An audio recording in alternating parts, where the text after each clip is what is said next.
Assalamualaikum warahmatullahi wabarakatuh. Pertama-tama dan yang paling utama, marilah kita panjatkan puji syukur atas kehadirat Allah Subhanahu wa Ta'ala yang telah memberikan kita nikmat kesehatan, keselamatan, dan kesempatan. Tak lupa pula kita kirimkan salawat serta salam kepada junjungan kita Nabi Muhammad Sallallahu Alaihi Wasallam. Yang terhormat Bapak dosen pengampu mata kuliah Ekonomi Mikro Islam, Bapak Zulkarnain MSI, dan teman-teman yang saya sayangi. Kami dari kelompok 9 akan memaparkan materi kami yang judulnya Maksimal Laba dalam Mikro Islam. Sebelum itu, saya akan memperkenalkan anggota kelompok 9. Perkenalkan, nama saya Rasmi, NIM 19.2800.036 selaku pemateri pertama, dan teman kelompok saya atas nama Hairunisa, NIM 20.20.20386.2201.005 selaku pemateri kedua. Baiklah, langsung saja saya akan memaparkan materi pertama. Materi pertama yaitu definisi laba. Pengertian laba secara umum adalah selisih dari pendapatan di atas biaya-biayanya dalam jangka waktu atau periode tertentu. Laba sering digunakan sebagai suatu dasar untuk pengenaan pajak, kebijakan dividen, pedoman investasi, serta pengambilan keputusan dan unsur prediksi. Laba ialah selisih hasil penjualan dari harga pokok dan biaya operasi. Kalangan ekonomi mendefinisikannya sebagai selisih antara penjualan dengan total biaya. Total penjualan yakni harga barang yang dijual, dan total biaya operasional adalah seluruh biaya yang dikeluarkan dalam penjualan yang terlihat dan tersembunyi.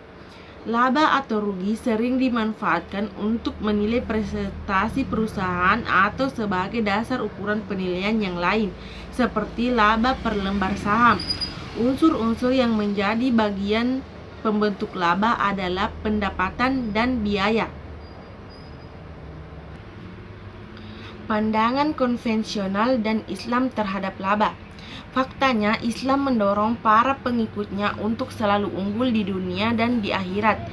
Islam memotivasi umatnya untuk proaktif dalam usaha mencapai kesejahteraan material, terutama dalam perdagangan, sebagaimana firman Allah Subhanahu wa Ta'ala dalam surah Al-Baqarah ayat 198 yang artinya, tidak ada dosa bagimu untuk mencari karunia atau rezeki hasil perniagaan dari Tuhanmu, maka apabila kamu telah bertolak dari Arafah, berzikirlah kepada Allah di Masjidil Haram, dan berzikirlah dengan menyebut Allah sebagaimana yang ditunjukkannya kepadamu, dan sebelumnya kamu benar-benar termasuk orang yang tidak tahu. Konsep laba dalam Islam secara teoritis dan realita tidak hanya berdasarkan pada logika semata-mata, akan tetapi juga berasaskan pada nilai-nilai moral dan etika, serta tetap berpedoman kepada petunjuk-petunjuk dari Allah Subhanahu wa Ta'ala. Teori laba konvensional mengabaikan moral dan etika dalam pembelanjaan, dan asumsi mereka terhadap unsur waktu adalah terbatasnya hanya di dunia saja tanpa mengambil hari akhirat. Landasan filosofis teori laba dalam bisnis menurut konvensional berdasarkan pemikiran manusia yang bisa berubah berdasarkan waktu dan tidak bersifat kekal, serta selalu membutuhkan perubahan tergantung untuk kepentingan apa dan siapa. Prinsip kemudahan atau tawawun dalam bertransaksi menunjukkan laba yang diperoleh bukan semata-mata untuk kepentingan egoisme sang penjual, akan tetapi lebih kepada memberikan manfaat kepada sesama dan menutup kebutuhan masyarakat. Islam mengakui laba adalah hasil dari modal yang tak berbunga. Islam sangat mengakui modal serta peranannya dalam proses produksi. Suatu barang atau modal kerja dipandang baik oleh mereka hanya apabila barang itu bisa dipasarkan dan modal kerja bisa memenuhi kebutuhan produksinya. Terlepas barang tersebut adalah barang dapat merusak atau diharamkan, atau modal kerja yang didapat melalui sistem bunga dan ribawi. Selanjutnya, maksimal laba dalam pandangan sekuler. Hipotesis dalam memaksimalkan laba merupakan suatu hal yang perlu membutuhkan penganalisiaan karena karakternya tidak realistik. Dalam ilmu teori Islam, maksimalisasi tersebut mengkaji tentang apa, bagaimana, dan untuk siapa adanya maksimalisasi laba.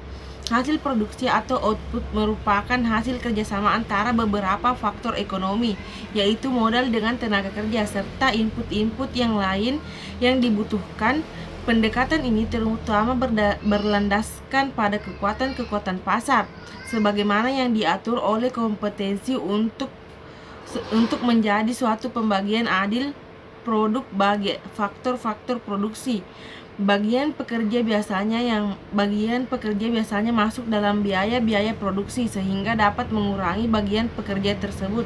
Sedangkan pada teori ekonomi Islam, maksimalisasi laba diperlakukan sebagai produk keseluruhan dikurangi depresiasi dan gaji minimum sebagai laba antara pekerja dan pemilik modal atas dasar keadilan. Dalam pandangan ekonomi sekuler, maksimalisasi laba sebagai kondisi rasional yang tidak berhubungan dengan kesejahteraan antara individu-individu. Para usahawan justru akan bersaing untuk memperoleh laba pribadi sehingga menyampingkan kesejahteraan sosial. Argumen inilah yang menyampingkan laba sebagai sifat dasar terpenting dari perusahaan tersebut, yaitu bahwa harga pasar produk perusahaan pasti memiliki margin walaupun kecil, yang mana proses penggandaan ini seharusnya bergantung pada posisi atau kondisi persaingan sempurna pasar dengan usahanya tersebut. Selanjutnya, penentuan posisi laba secara Islami. Dalam konsep Islam, penentuan posisi laba perilaku rasional dalam maksimalisasi laba dipengaruhi oleh 3 faktor. Pertama, pandangan Islam tentang bisnis. Yang kedua, perlindungan kepada konsumen. Dan yang ketiga adalah bagi hasil di antara faktor-faktor yang mendukung. Penjelasan selanjutnya yaitu sebagai berikut. 1. Bisnis adalah suatu fardu kifayah. Bisnis Islami adalah serangkaian aktivitas bisnis dalam berbagai bentuknya yang tidak dibatasi jumlah kepemilikan hartanya termasuk profilnya, namun dibatasi dalam cara memperolehnya dan pendayagunaannya karena aturan halal haramnya. Dalam dunia bisnis terdapat beberapa istilah yang digunakan seperti jual beli maupun untung rugi. Islam menetapkan bisnis di tempat yang paling mulia, namun di sisi lain bisnis ditempatkan sebagai kewajiban sosial individu untuk memenuhi kebutuhan mereka. Para ahli hukum Islam mengklasifikasikan bisnis sebagai fardu kifayah. Dalam Al-Quran surah At-Taubah ayat 111 dijelaskan tentang janji Allah sebagai berikut, yang artinya sesungguhnya Allah membeli dari orang-orang yang mukmin harta dan jiwa mereka, dan sebagai imbalannya mereka memperoleh surga.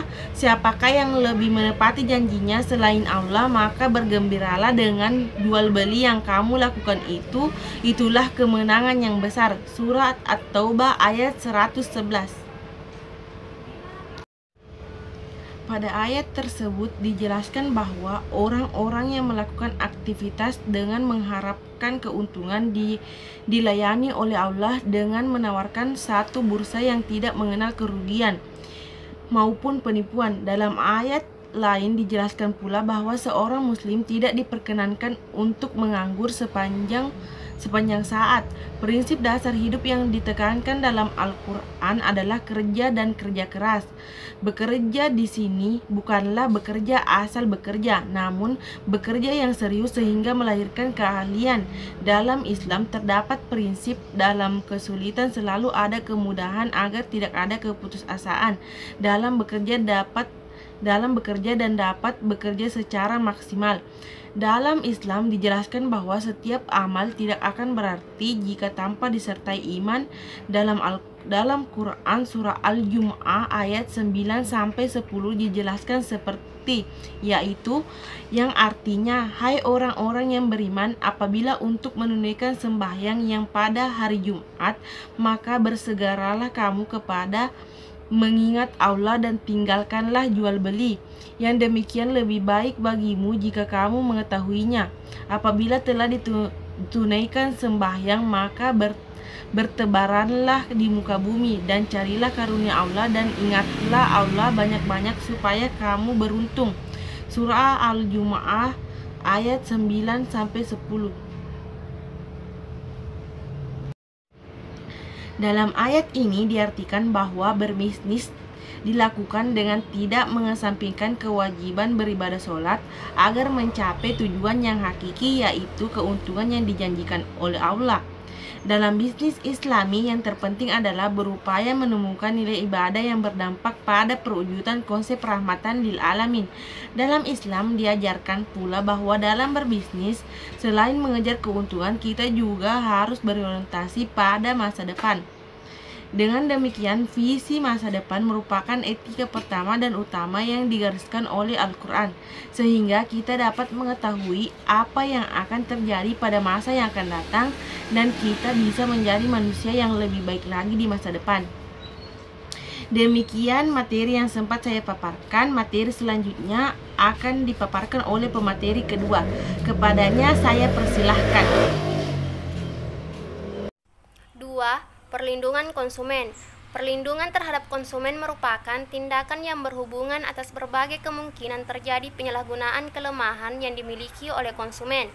Penyalahgunaan dapat terjadi sebelum transaksi berlangsung, pada saat transaksi sedang berlaku, berupa tipu muslihat, dan dapat pula terjadi setelah transaksi berlangsung.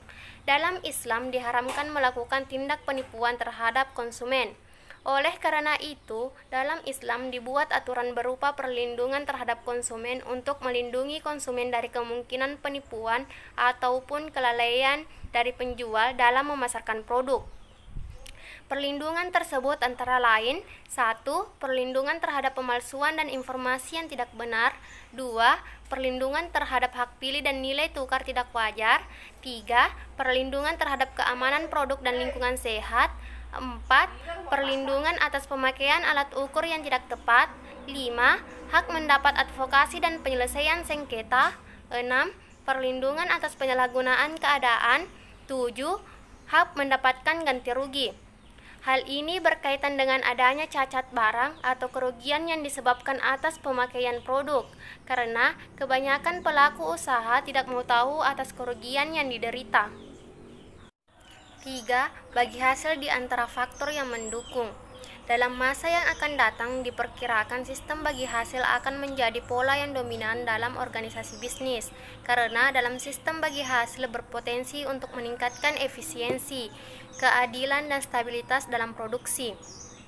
Namun, hal ini sangat bergantung kepada masyarakat Islam sendiri dalam pelaksanaannya. Apabila mereka menggunakan fatwa agama dan memasukkan mekanisme bagi hasil dalam setiap kegiatan, maka maksimalisasi laba akan berjalan dengan baik. Selain itu, hal ini dapat menghindarkan pebisnis dari perilaku eksploitasi maupun perilaku yang dapat menimbulkan kerugian bagi pihak-pihak yang terlibat di dalamnya, sehingga bagi hasil menjadi lebih baik karena kedua belah pihak sama-sama untung dan tidak merugikan satu sama lain. Maksimalisasi laba dan efek sosialnya. Dalam sistem Islam, keseimbangan output adalah lebih besar, harga lebih rendah, dan profit lebih besar daripada sistem sekuler. Perbedaan antara sistem sekuler dan sistem Islam dapat dijelaskan lebih lanjut dengan bantuan gambar sederhana sebagai berikut. Perusahaan Islami beroperasi dengan menggunakan sistem bagi hasil. Dalam sistem bagi hasil terdapat pembagian hasil dan resiko. Hubungan antara profit dan resiko dalam perusahaan Islam dapat digambarkan sebagai berikut. Gambar di samping melukiskan bahwa dalam perusahaan sekuler, bunga bersih yang dibayar atas pinjaman ditunjukkan dengan kurva AA1 dengan tangen dari kurva indiferen I1 pada titik T1. Kurva AA1 merupakan kurva cembung terhadap sumbu laba. Hal ini menunjukkan bahwa jika ada penambahan laba perusahaan yang diharapkan, maka risiko akan bertambah setingkat penambahannya. Sedangkan dalam perusahaan Islam yang menghilangkan bunga dan menggantinya dengan bagi hasil, kurva akan cenderung bergeser ke arah kanan, yaitu ke posisi BB1. BB1 adalah tangen dari kurva indiferen I1 pada titik T2. Dalam perusahaan Islami bisa memungkinkan perusahaan memiliki lebih banyak laba untuk risiko sama. atau laba yang sama untuk resiko yang lebih rendah. Kesimpulan, laba menurut Munawir adalah selisih pendapatan yang telah direalisasikan dengan biaya yang terjadi untuk mendapatkan pendapatan tersebut. Menurut Syekh Muhammad bin Salih Al-Utsaimin, tidak ada batasan maksimal keuntungan karena keuntungan dagang adalah anugerah Allah Subhanahu wa Ta'ala. Terkadang Allah memberikan rezeki yang banyak untuk seseorang sehingga dia mendapatkan keuntungan 10% atau lebih. Terkadang seorang pedagang kulakan ketika harga murah kemudian harga barang tersebut di pasaran naik sehingga dia mendapat keuntungan yang lebih banyak. Sebaliknya, terkadang ketika kulakan harga tinggi lalu harga tersebut jatuh di pasaran. Itulah tadi presentasi dari kelompok kami. Lebih dan kurangnya mohon dimaafkan. Wabillahi taufiq wal hidayah. Assalamualaikum warahmatullahi wabarakatuh.